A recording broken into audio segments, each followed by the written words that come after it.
2008, a year that will forever be etched in the annals of financial history. The world watched, aghast, as the global economy teetered on the brink of collapse. At the epicenter of this chaos stood the United States, its once mighty financial institutions lying in ruins. Amidst the wreckage, one question echoed through the halls of power and the minds of millions: how did we get here? Welcome to The Money Trail, where we follow the paper trail of financial transactions that shape our world. In this episode, we're investigating an extraordinary tale of justice and accountability from a small island nation in the North Atlantic.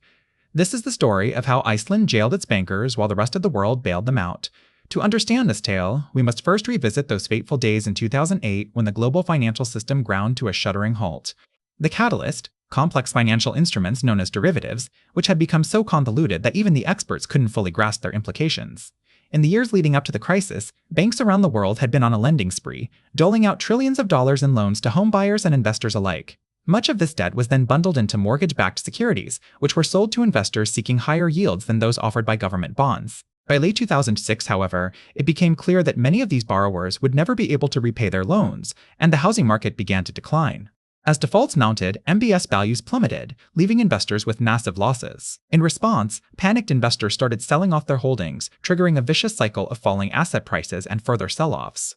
By September 2008, the contagion had spread to virtually every corner of the global financial system, prompting governments around the world to step in with massive bailout packages.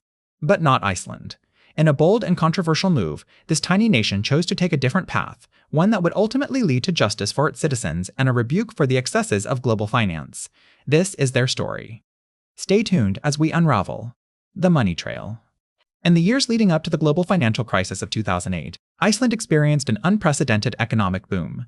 Its small banking sector, once dominated by conservative lenders, had transformed into a group of powerful and aggressive institutions. The three largest banks, Kaupthing, Landsbanki, and Glitnir, held assets equivalent to 10 times the country's gross domestic product, a staggering figure for a nation of just 300,000 people.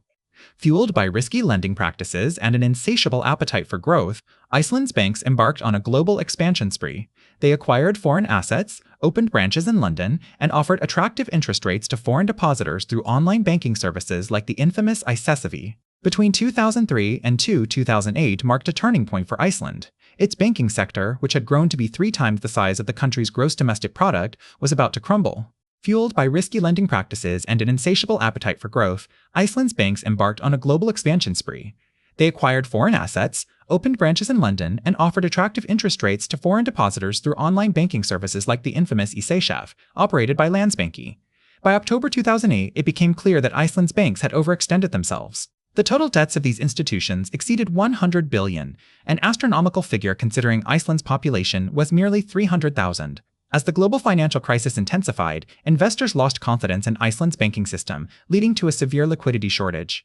On October 6, 2008, the first domino fell. The government took control of Glitnir Bank, one of the country's 3 major banks, amidst escalating concerns over its solvency. This was followed by similar moves against Landsbanki and Kaupthing Bank just days later. With all 3 pillars of Iceland's